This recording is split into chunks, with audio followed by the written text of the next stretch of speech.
Come on, Chiefs Kingdom. Things are still turbulent behind the scenes for the Chiefs. It's still very difficult to absorb everything that happened and accept this loss. We lost the chance to become the first team to win 3 consecutive Super Bowls. It wasn't that the Chiefs lost this Super Bowl, but it was the manner of their loss that shocked everyone who watched Super Bowl 59. The Chiefs had their worst game of the season, and quarterback Patrick Mahomes had the worst game of his great career.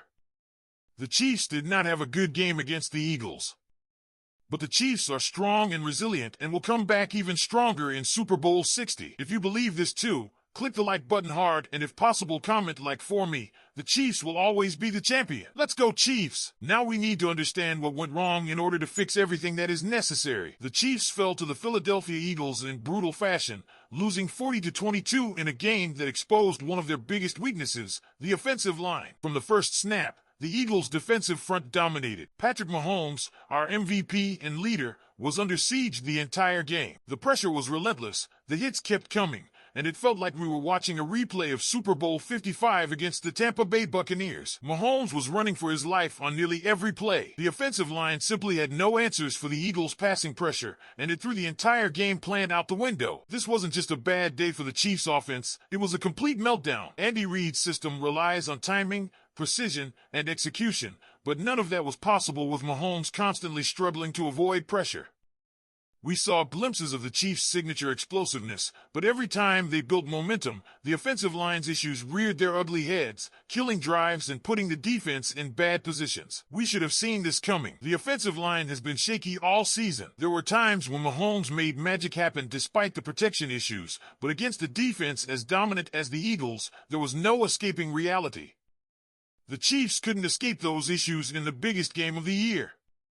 Former Super Bowl MVP Julian Edelman pointed out the similarities to the Chiefs' last Super Bowl loss, saying, "It was a little bit like the last time the Chiefs lost in the Super Bowl." Patrick Mahomes got a lot of pressure from the Tampa Bay Buccaneers. And he's right. It was a flashback to that nightmare game against Tampa Bay, where Mahomes spent more time running than throwing. We thought the Chiefs had learned from that loss, but this game proved otherwise.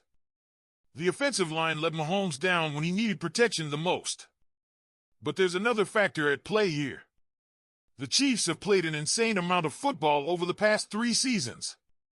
3 consecutive Super Bowl runs take their toll on a team. Edelman also said it looked like they ran out of steam, but they ran out of steam for a reason. They just had a 3-year run that was a hell of a run. And he's right. No team in NFL history had ever made it to 3 consecutive Super Bowls before. The Chiefs have been deep in the playoffs every year, struggling through long seasons, and eventually fatigue catches up with them. They looked exhausted, not just physically, but mentally.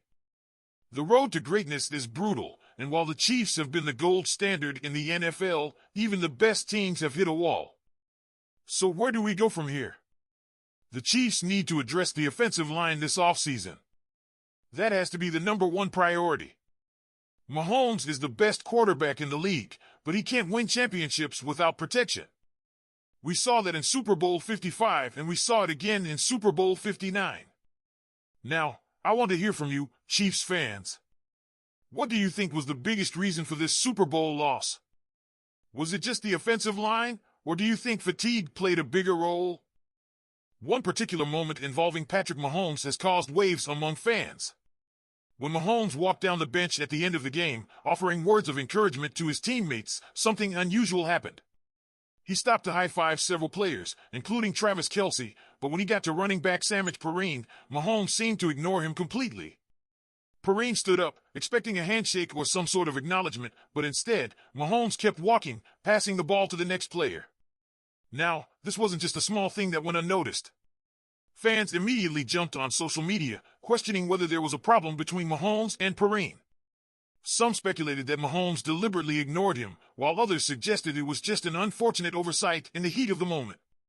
Let's face it, emotions were running high. This was a brutal loss, and Mahomes was likely processing the weight of the moment. But Perine's reaction, standing up, clearly expecting some interaction, only to be left hanging, made things seem even more awkward. Perine, who joined Kansas City last year, didn't have much of an impact on the game. He finished with just 1 carry for 8 yards, and the Chiefs' offensive struggles against Philadelphia's relentless defense left him little room to contribute. Given his limited role, some fans speculated that his lack of involvement in the game plan may have been part of the reason for the apparent rejection. And let's not forget, Perine came from the Cincinnati Bengals, a team that has given the Chiefs plenty of headaches in recent seasons. While there's no known bad blood between Mahomes and Perine, some fans were quick to believe that their history may have played a role in the moment. But is that really anything to worry about? Honestly, it seems unlikely. Mahomes and Perine were seen interacting early in the game, and there was no indication of any real tension between them. It's entirely possible that Mahomes simply didn't realize what happened in the heat of the moment.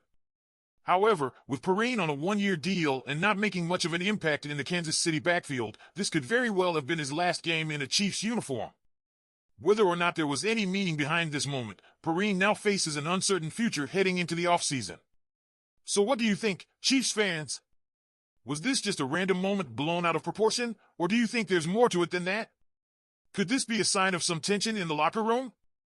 There's no time to dwell on the loss because GM Brett Veach and the front office have some crucial decisions to make. And the first step should be clear: extend Joe Thuney. We all saw what happened in the Super Bowl. The offensive line simply wasn't good enough. Patrick Mahomes was under constant pressure, throwing 6 interceptions, and the Eagles' defensive line controlled the game from start to finish. It was a brutal reminder that protecting Mahomes has to be the #1 priority going forward. The issue now is salary cap space. Trey Smith is hitting free agency and is expected to get a huge contract. He's young, talented, and someone the Chiefs would love to keep, but he's going to be tough given their current financial situation.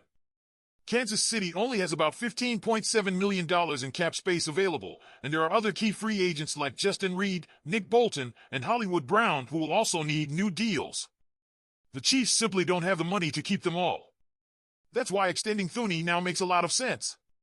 He's coming off an incredible season, earning 4th-team All-Pro honors, and he's even stepped up to play left tackle when needed.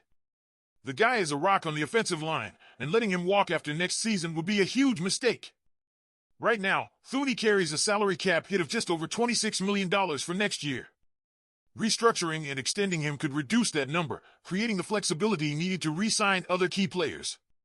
We've seen this team be smart about contracts before. Mahomes has reworked his deal before, as has Travis Kelce. The Chiefs know how to move money around to keep their roster strong. If they wait, Thuney's price tag will only go up. Trey Smith's new deal could reset the guard market, and prices typically rise each season. The Chiefs are known for getting ahead of these things, and this shouldn't be any different.